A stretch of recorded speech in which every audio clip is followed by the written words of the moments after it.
Baik, bismillahirrahmanirrahim. Assalamualaikum warahmatullahi wabarakatuh. Halo semua, perkenalkan nama saya Muhammad Tegar Ramadan, mahasiswa IAIN Syekh Nurjati Cirebon dari jurusan Tadris Matematika kelas 5B dengan NIM 1908105066.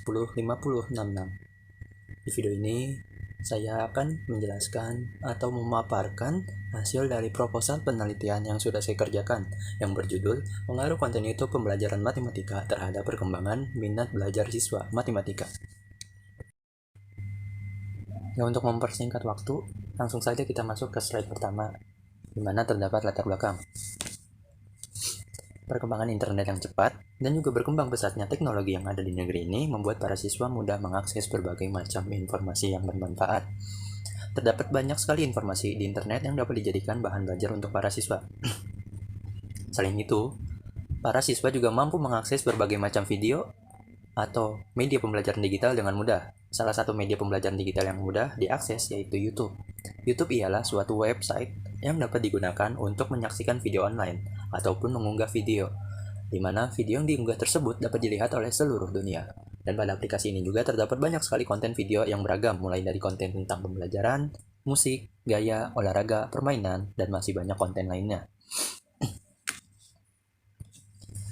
Banyaknya beragam macam konten tersebut membuat aplikasi ini menjadi tontonan rutin bagi masyarakat luas, terutama pada para siswa. Konten video pada aplikasi ini telah menjadi tren serta banyak digemari oleh para siswa. Tidak hanya itu, para siswa juga dapat memakai aplikasi ini untuk membantu meningkatkan pemahaman materi matematika dan juga meningkatkan minat belajar matematika. Terlebih lagi, materi matematika ialah materi yang sulit untuk dipahami dan memerlukan durasi waktu yang cukup lama untuk memahaminya. Sehingga, dengan materi yang sulit, membuat minat belajar siswa menurun. Sedangkan minat belajar ialah faktor yang sangat penting untuk tercapainya keberhasilan siswa dalam memahami berbagai macam pelajaran. Salah satunya pelajaran matematika. Dengan adanya minat belajar matematika, siswa tersebut dapat lebih berkonsentrasi dan itu akan membuat para siswa jauh lebih mudah dalam memahami materi pada pelajaran matematika. Akan tetapi, berdasarkan hasil penelitian sebelum-sebelumnya, diketahui bahwa minat belajar matematika siswa di Indonesia masih sangat relatif rendah. Dan rasa ketertarikan untuk belajar matematika masih sangat sedikit. Para siswa merasa jika belajar matematika sangat membosankan, dan para siswa merasa kesulitan dalam belajar matematika yang akibatnya membuat para siswa menjadi kurang menguasai materi serta membuat rasa ketertarikan tersebut menurun. Nah, salah satu upaya atau usaha yang dilakukan untuk meningkatkan minat belajar siswa yaitu dengan menerapkan konten YouTube sebagai media pembelajaran matematika. Dalam hal ini, siswa bisa menggunakan aplikasi YouTube untuk menyaksikan video pembelajaran matematika yang dapat diulang hingga siswa tersebut sanggup menguasai serta sanggup menanggulangi kesulitan-kesulitan dalam belajar matematika. Tidak hanya dapat menanggulangi bermacam kesusahan di kala belajar, dengan menyaksikan video yang berisi tentang materi matematika juga bisa memunculkan ketertarikan atau minat siswa di kala belajar matematika. Di slide berikutnya terdapat pernyataan masalah dan juga pertanyaan penelitian, di mana pernyataan masalah setelah dijelaskan dari latar belakang tadi, maka pernyataan masalahnya yaitu idealnya konten YouTube yang berisi video pembelajaran matematika sangat dapat sekali membantu para siswa dalam memahami materi matematika dan juga mampu menarik minat siswa untuk belajar matematika.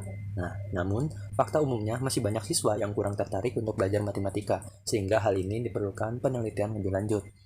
Lalu pertanyaan penelitiannya yaitu dapat dirumuskan, apakah terdapat pengaruh antara konten YouTube pembelajaran matematika dengan perkembangan minat siswa belajar matematika?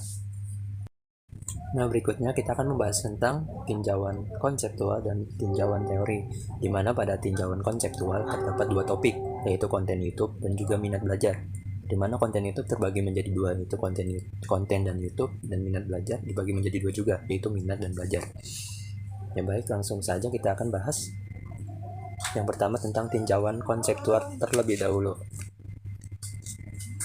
Pengertian konten menurut bahasa yaitu isi atau kandungan, sedangkan menurut Kamus Besar Bahasa Indonesia atau KBBI, konten ialah informasi yang dapat diperoleh melalui media atau produk elektronik.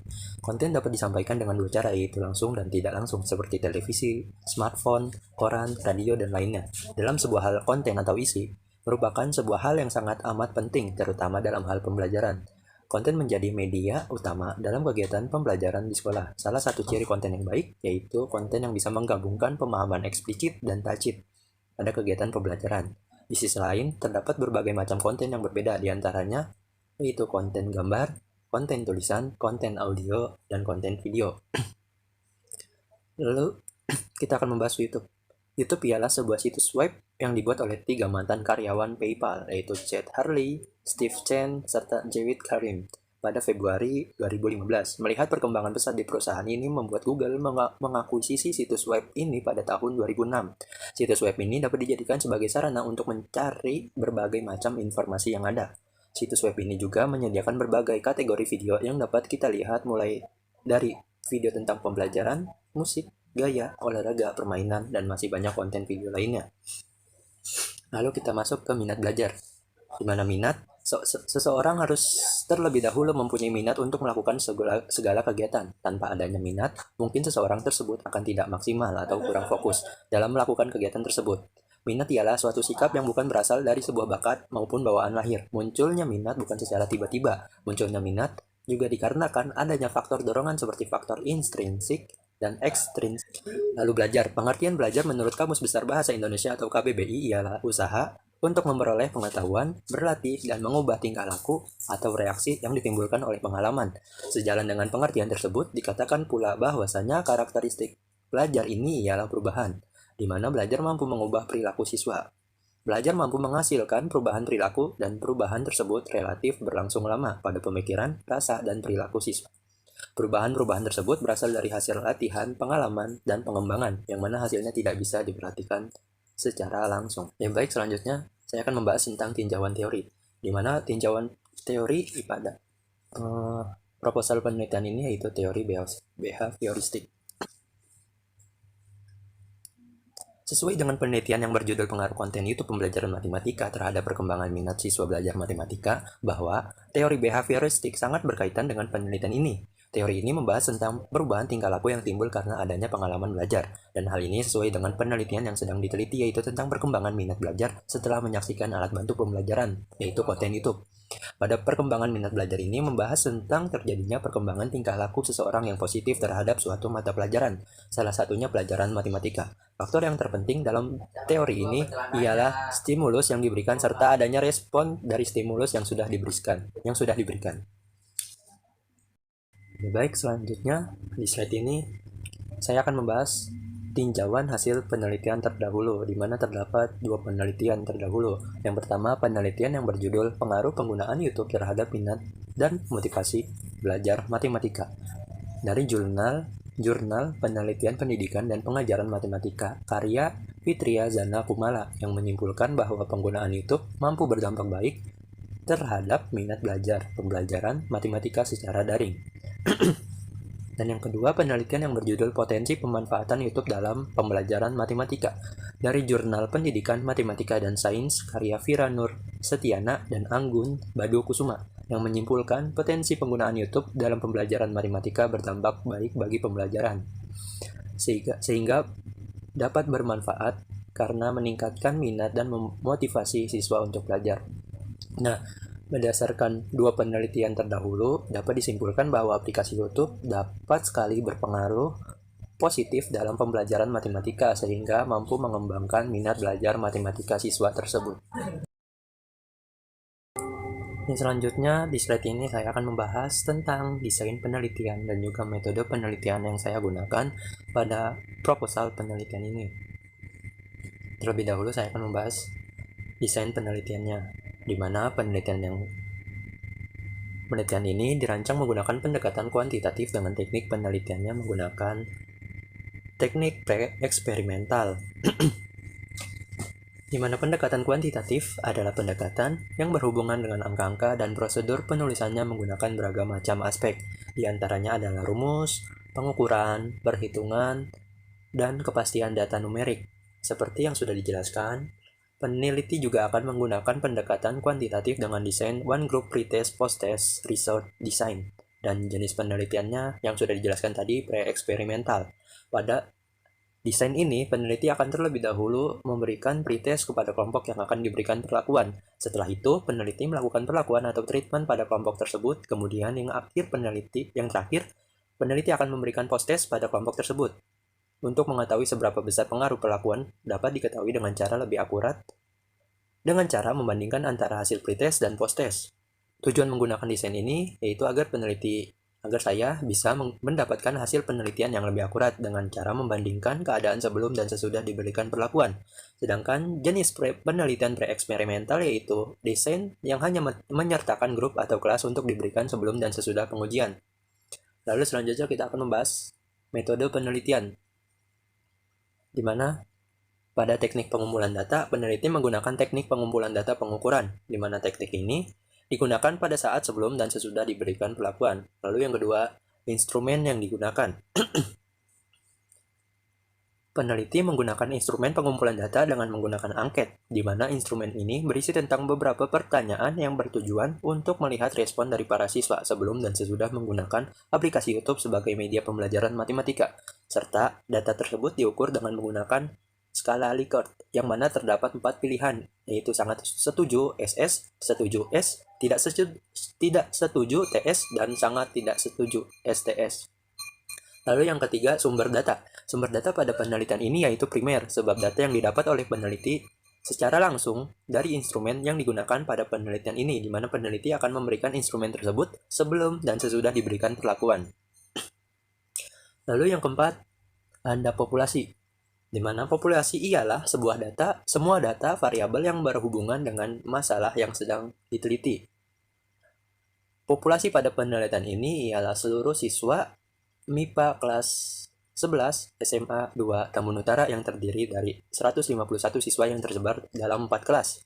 Lalu selanjutnya teknik pengambilan sampel, di mana penelitian ini menggunakan probability sampling dengan simple random sampling, di mana teknik probability sampling ialah teknik pengambilan sampel yang memberikan peluang yang sama bagi setiap elemen atau anggota dalam populasi untuk dipilih sebagai anggota sampel. Sedangkan simple random sampling ialah teknik yang mampu memilih secara langsung dari populasi yang sudah ditentukan, di mana pemilihan random sampling ini dikarenakan terdapatnya data dari anggota populasi yang cukup lengkap. Terdapat pula rumus Solvin yang bisa dipakai untuk menentukan sampel.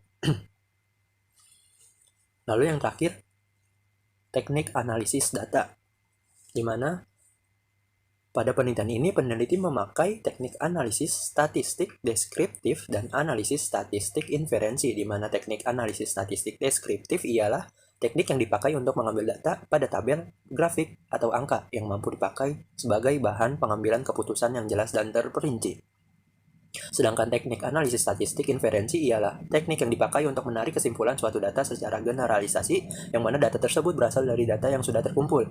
Pada teknik analisis statistik dalam membuat inferensi, yaitu dengan statistik inferensi asosiatif dengan memakai teknik analisis regresi linear sederhana, sebab teknik analisis regresi linear sederhana ini bisa dipakai untuk mengukur pengaruh variabel bebas X dengan variabel terikat Y.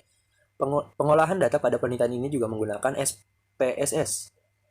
Akan tetapi, data yang akan diolah menggunakan SPSS harus dipastikan lulus terlebih dahulu pada syarat kelayakan model, atau biasa disebut dengan uji prasyarat analisis, dengan cara memakai uji normalitas dan uji linearitas.